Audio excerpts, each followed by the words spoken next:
Este podcast é uma realização O Historiante.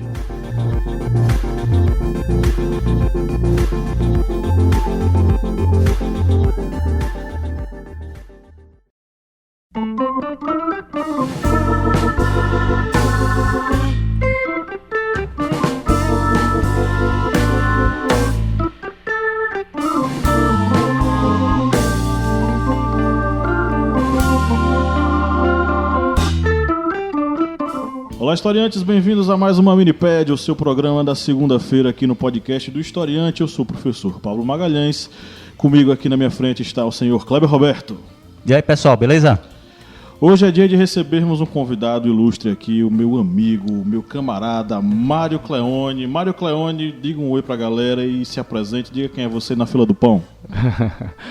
Olá, bom dia, boa tarde, boa noite a todos. É um prazer estar aqui. Eu estava devendo essa visita já tem um bom tempo, né? Mas de antemão já agradecer o convite e parabenizar pelo projeto. Fenomenal ver que a região, o Vale do São Francisco já vem trabalhando de longa data as novas comunicações, né? Bom, quem eu sou? Sou professor universitário, sou advogado. Atualmente estou na coordenação do curso de Direito da Faculdade de Tecnologia e Ciências de Petrolina e desde já me coloco à disposição para a gente poder debater aí muitos temas instigantes para todos nós aqui que temos interesse no aprimoramento de conhecimento. Ok, bem-vindo, meu amigo, meu camarada. Quantos anos na estrada estamos nós aqui na vida de professor do ensino superior, né? Pois é, rapaz, Enfim, a vida às vezes sofrida, né? Dessa vida, né? Suando, às vezes passando questionamentos da vida, enfim. Nada que a vida da docência não nos traga com um pouquinho de suor, né? Mas a gente gosta muito, no final das contas a gente gosta. Pois é. Bom, estamos aqui reunidos, senhor Kleber Roberto, para debater um tema instigante, ligando a história ao direito, né? A gente vai falar sobre o que hoje? Nós vamos falar sobre os direitos humanos, só que na perspectiva da Primeira Guerra Mundial e da Segunda Guerra Mundial. Beleza, então esse é o nosso tema, mas antes de a gente entrar no tema, vamos para os nossos recadinhos e eu prometo que vai ser breve. Se você nos acompanha há um bom tempo, curte nosso conteúdo, seja um apoiador no apoia.se/historiante e entre para o nosso grupo secreto, onde você tem uma série de vantagens. Lá no nosso grupo secreto você participa mensalmente de sorteios de livros das nossas editoras parceiras.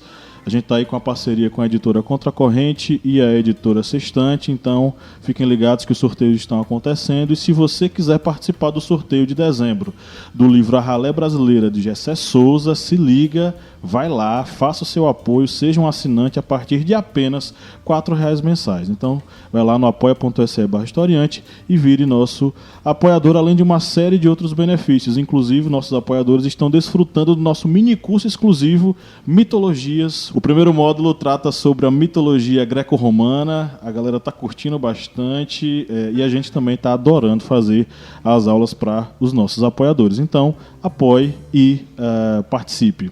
Seja nosso aluno, as matrículas estão abertas para os cursos online do Historiante lá no ohistoriante.com.br. Você vai ter cursos desde filosofia, a história, a política, passando inclusive por metodologias da pesquisa em história. Então vai lá e faça sua matrícula por apenas R$ 59,90 e você tem acesso à nossa plataforma EAD. Conheça também a nossa família Historiante de podcasts. Além deste, o Historiante, você tem o Correspondente de Guerras, a voz que narra os principais conflitos mundiais, né, senhor Kleber? Isso mesmo, já estamos preparando o terceiro episódio sobre a Segunda Guerra Mundial. Perfeito, então acompanhem lá, tá? Além deste, nós temos o podcast Arretadas, com vozes e olhares femininos sobre assuntos sociais, capitaneado aí pela Lídia Verônica, juntamente com a Jaiane Rodrigues. Baixe nosso aplicativo na Play Store, acesse lá, disponível apenas ainda para os usuários Android. Baixe o Historiante na Play Store e tenha acesso a muito conteúdo em história, filosofia, sociologia e atualidades na palma da sua mão. Olha que coisa legal. Confira lá nossas aulas em áudio, nossos cards de resumo, nossos simulados e muito mais.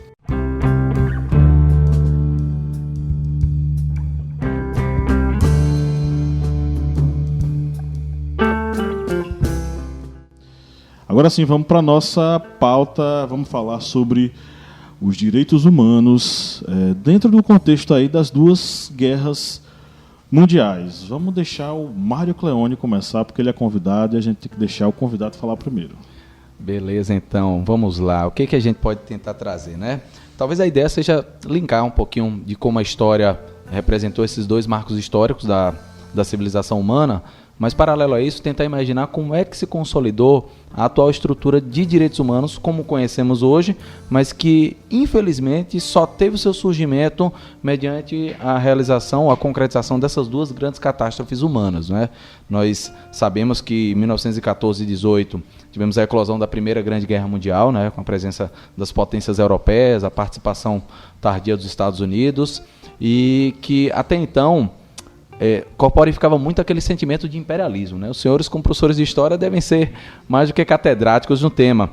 E, em verdade, não se trabalhava a título de pensamento universal uma estrutura de direitos básicos para proteger o homem, né? Essa noção fundamental do que é a dignidade da pessoa humana, algo que se colocava em segundo ou terceiro plano. Imaginava-se muito mais um cenário de legislação para cada região, ou para cada país, ou cada estado, à medida que eles estavam nesse sentimento específico de imperialismo. Não havia ainda um consenso universal sobre essas questões que congregasse todos os seres humanos como essa ideia, né? Também tinha muito a ver com o ideal de nacionalidades. Sim. Que fazia com que crescesse um acirramento entre as relações entre o francês, o inglês, o alemão, e que não houvesse um sentimento de pertencimento como, bom, nós somos seres humanos. Não, eu sou inglês e se o alemão estiver morrendo, eu vou lá e chuto a cabeça dele para ele morrer mais rápido. E as rivalidades do passado, né? A gente sempre tem a ideia de que francês e inglês não se dão muito bem, então essas rivalidades acabam recebendo um novo capítulo nessa virada de século do 19 para o 20. Pois bem, em 1914 tivemos esse movimento bélico, de 1918, com o fim da Primeira Grande Guerra Mundial, tivemos uma tentativa de conscientização mundial, né? Tivemos aí o Tratado de Versalhes, trazendo pesadas indenizações, pesadas situações de humilhação no entender da Alemanha derrotada, né? E esse aspecto também gerou o surgimento do primeiro grande organismo internacional, que foi a Liga das Nações. A tentativa era de propor a criação de um arcabouço institucional, a criação de um grande organismo que viesse a ser o gerenciador e o criador de normas de direito internacional para tutelar, pelo menos embrionariamente, esse sentimento de universalização dos direitos humanos. A Liga das Nações teve uma tentativa de criação de normas, mas infelizmente ela falhou em diversos aspectos e, dentre eles, não conseguiu dar o consenso da criação de um sistema normativo, um sistema de normas.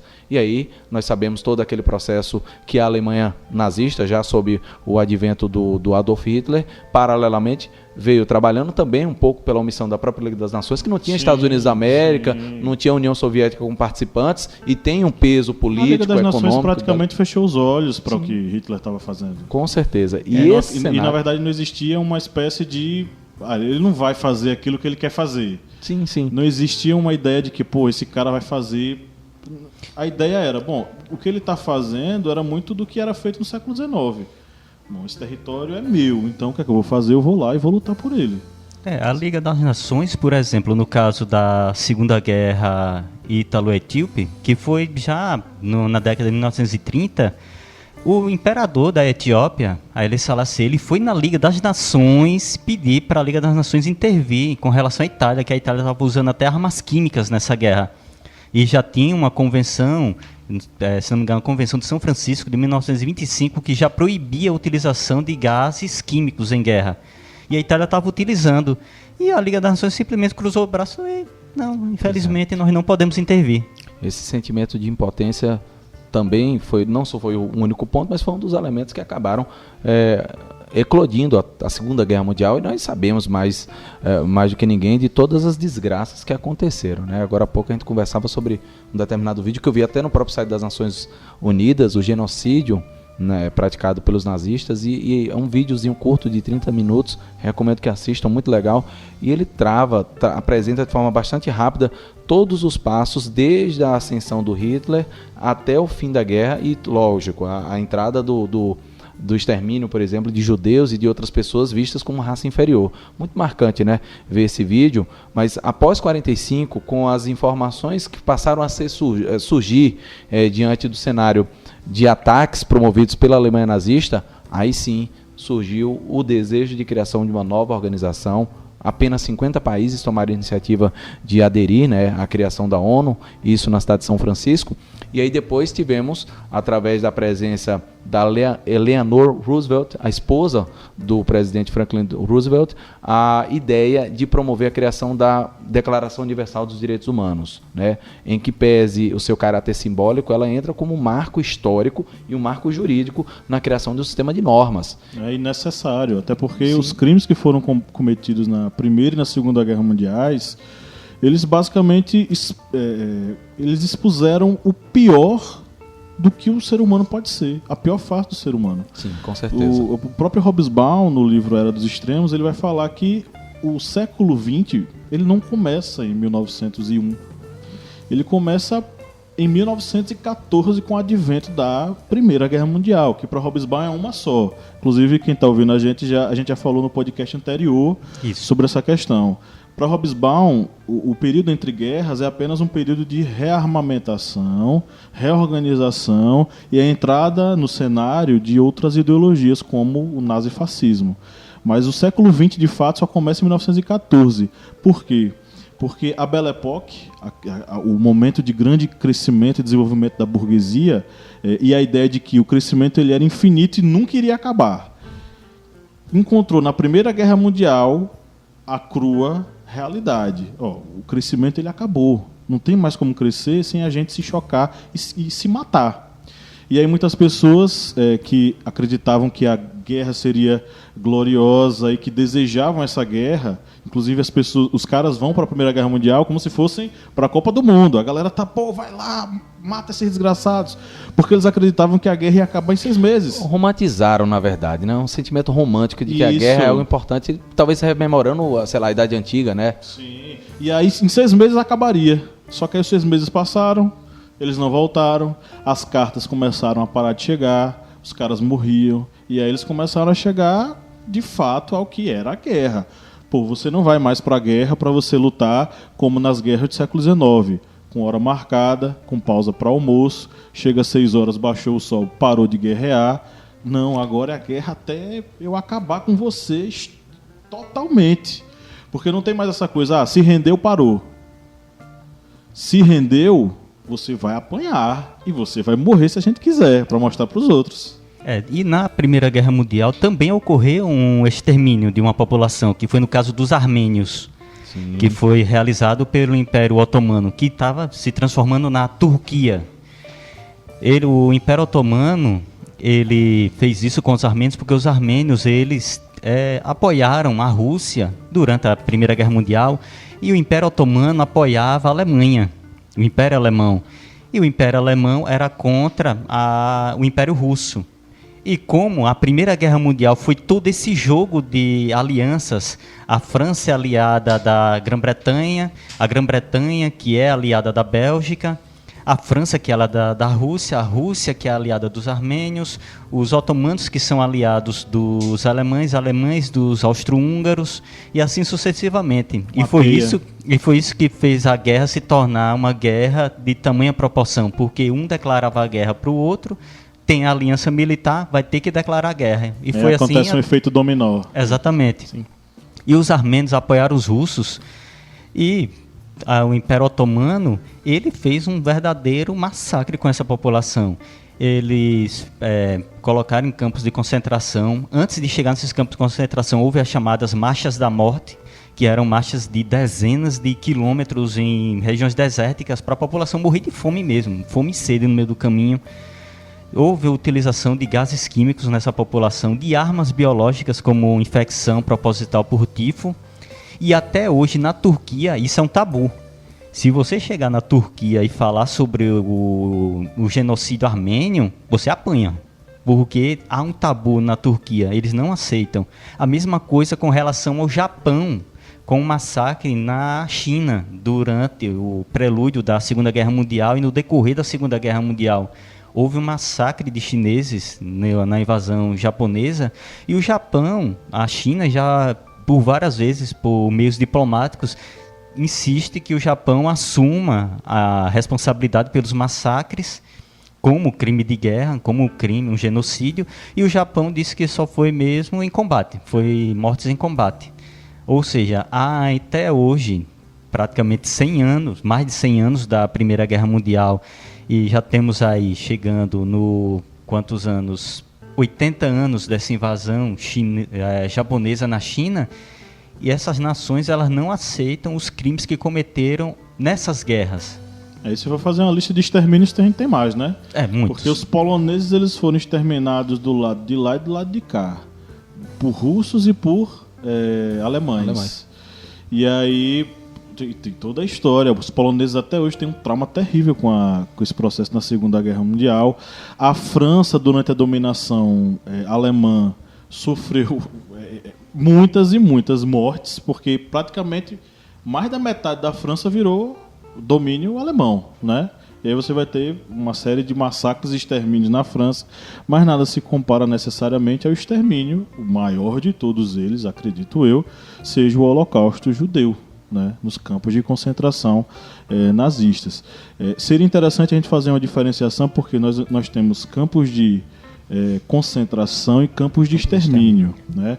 O campo de concentração é o local onde você vai trabalhar e você vai desenvolver trabalho para desenvolver determinadas funções para os exércitos nazistas. Já o campo de extermínio é para onde a galera vai para morrer diretamente, né? Tem na Netflix não é um documentário, é uma coletânea com vários vídeos feitos pelos aliados quando eles entraram nos campos de concentração, mostrando a situação que eles encontraram. E tem uma parte que é extremamente tocante para quem assiste, inclusive eu peço que assistam com estômago bom, né? Não é um estômago fraco, porque as cenas são terríveis. Os caras eles convidam as pessoas que moravam no entorno do campo a visitar o campo e entrar nas fornalhas para ver o que estava acontecendo. Teve um dos campos que o pessoal entrou rindo e saíram. Você nota a diferença na fisionomia da pessoa. A pessoa saiu, primeiro que o olho deste tamanho e uma expressão de total desolação, entendeu? Porque os caras encontraram os cadáveres lá. Cadáveres, inclusive, no processo de decomposição. Mas não é decomposição biológica, tipo o corpo... Não, os nazistas eles aproveitavam tudo do corpo para fazer outra coisa. O cabelo faziam fios, tecidos, a determinados órgãos eles aproveitavam, a pele eles aproveitavam, e os corpos eram colocados lá para isso, para passar por esse processo de reaproveitamento. E em alguns casos eles viravam sabão. Até dentes de ouro eram retirados. Pois é, então, olha só os absurdos que a gente está falando aqui. E esses absurdos eles não são necessariamente exclusivos da Primeira e da Segunda Guerra Mundiais. Nós temos até hoje registros de tortura. Recentemente, na verdade, hoje eu estava assistindo na TV e mostrou que os caras que foram presos no Rio de Janeiro, se não me engano, enfim, que eles tinham passagem pela polícia, beleza, mas eles acabaram apresentando para a juíza uma série de marcas de tortura. Os caras colocaram fio nas partes dos caras, eles apanharam, o cara teve a cara esfregada no chão de cimento. Enfim, eu só não vou entrar mais em detalhes porque não é interessante. Vai que você está no ônibus agora e você fica meio ruim da barriga e quer vomitar. Mas assim, tortura é uma coisa que existe até hoje, e necessariamente o massacre que aconteceu aos judeus é um massacre que nós temos até hoje, por exemplo, da população negra em nosso país. Sim, com nós certeza estamos absoluta. todo santo dia praticando o genocídio da população negra, tal qual nós cometemos o genocídio dos judeus. E agora com uma política pública de Estado muito escancarada. Se até então ela era velada, ela está sistematizada, ela já está aparelhada, e infelizmente a corporação policial já entende que isso é um mal necessário no sentido de tentar promover a limpeza nos índices de violência. Então a classe média, aquela que vive no condomínio, aquela que vive nas suas masmorras, entende que o mal a ser debelado é dessa forma. Então quando você tem o extermínio, por exemplo, de população negra nas favelas do Rio, quem mora num determinado condomínio não sente isso como sendo um agravante, muito pelo contrário, entende como um mal necessário.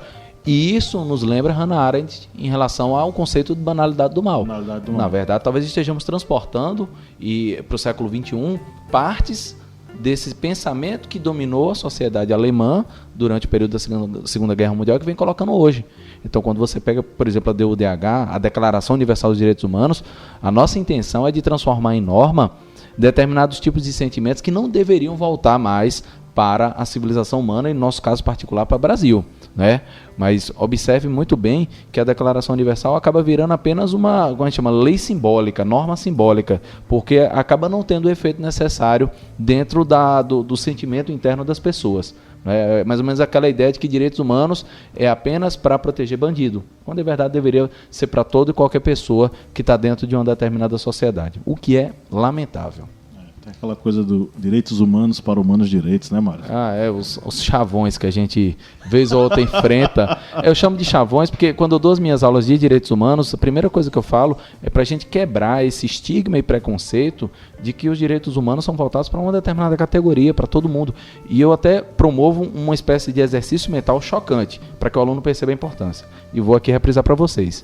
Em se tratando de direitos humanos, o mais desprezível dos seres humanos também tem direitos humanos. E aí eu sempre exemplifico nas minhas aulas com Adolf Hitler. Né? Pelo menos a tese oficial é de que ele se matou. Mas se porventura ele tivesse sido preso, ele deveria ter direito minimamente a um julgamento justo.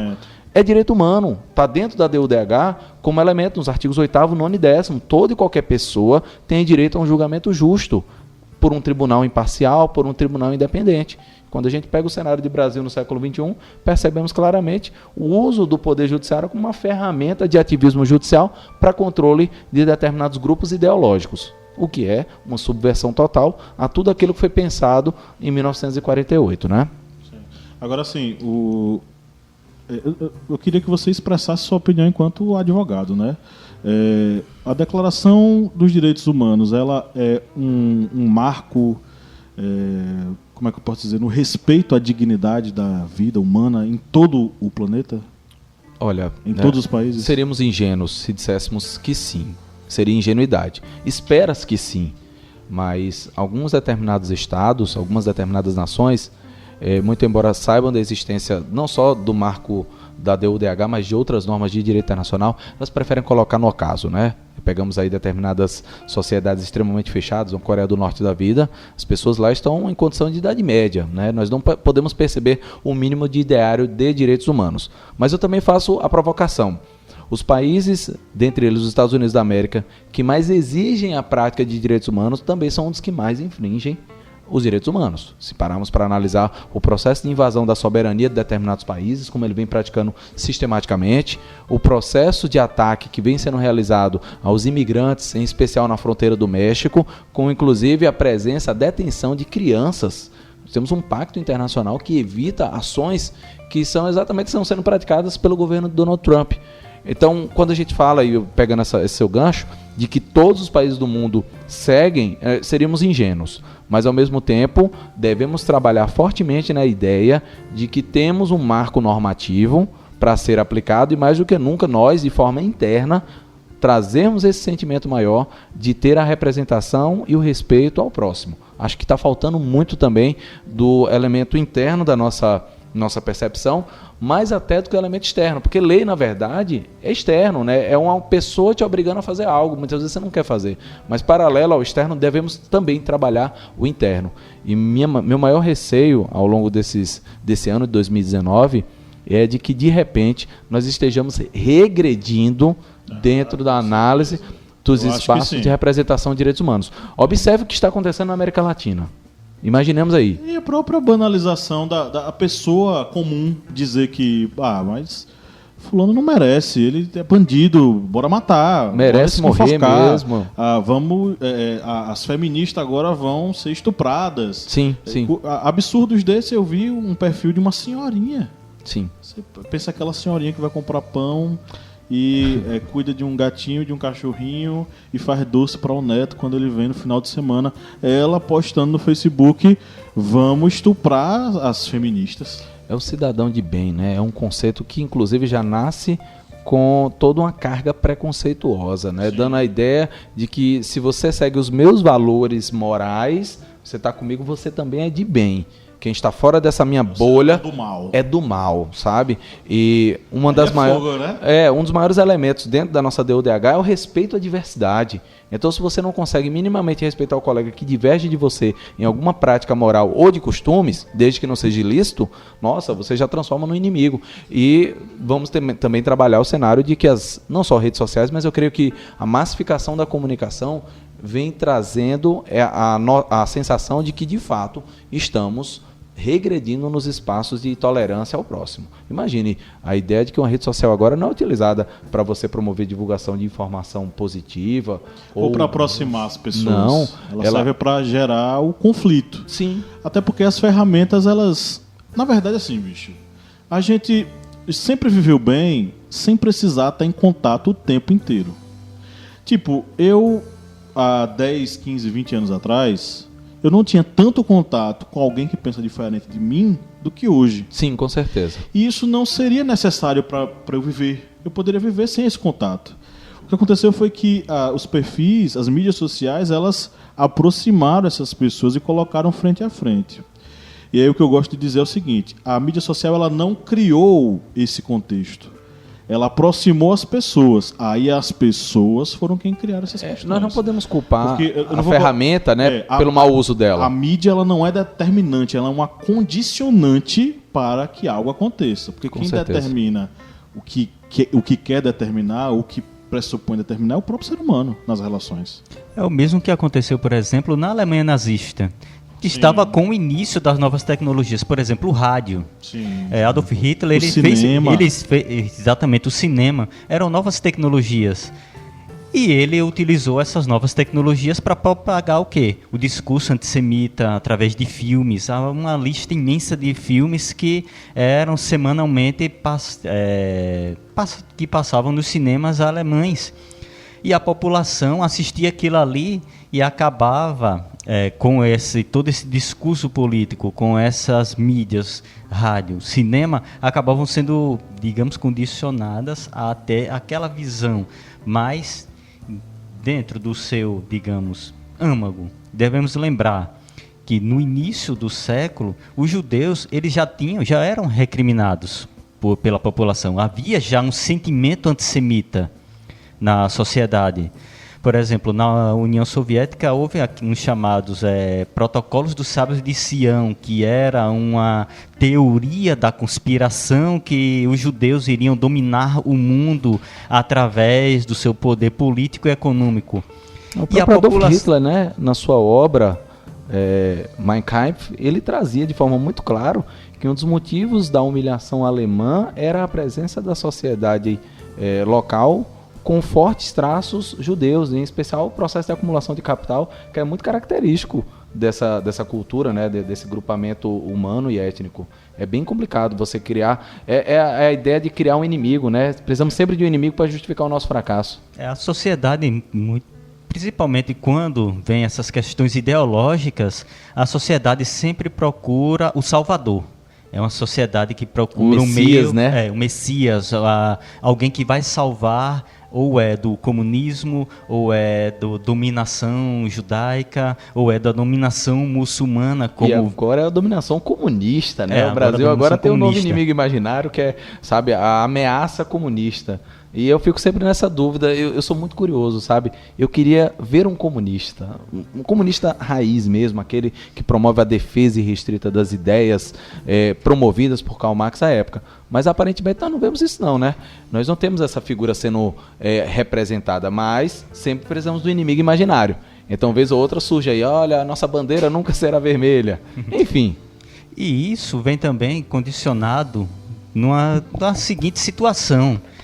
Esses mitos que surgem na política, por exemplo, eles precisam que a população, os seus seguidores fiquem, entre aspas, ouvintes do historiante, entre aspas, armadas o tempo todo. E o que seriam esses armados o tempo todo?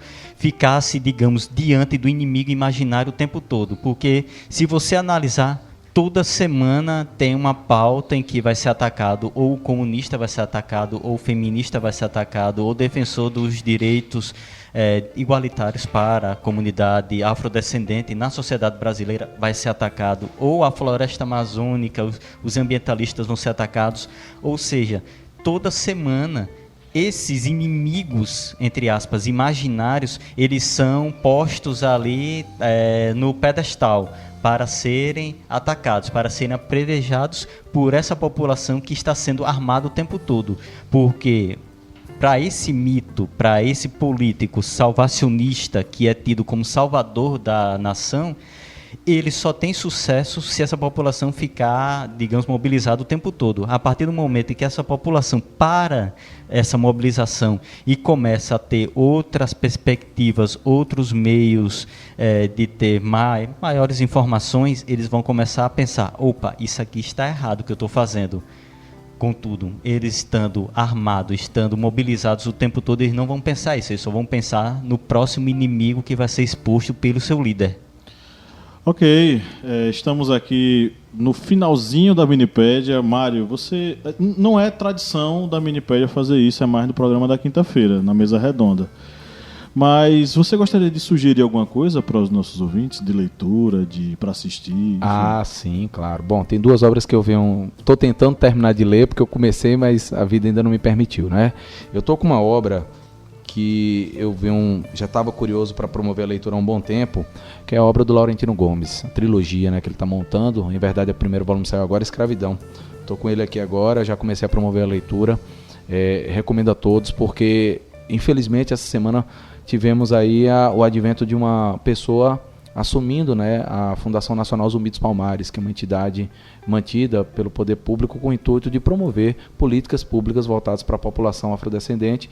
E, em verdade, o processo está evidente que é de desmaterializar todo o processo de luta da comunidade afrodescendente, né?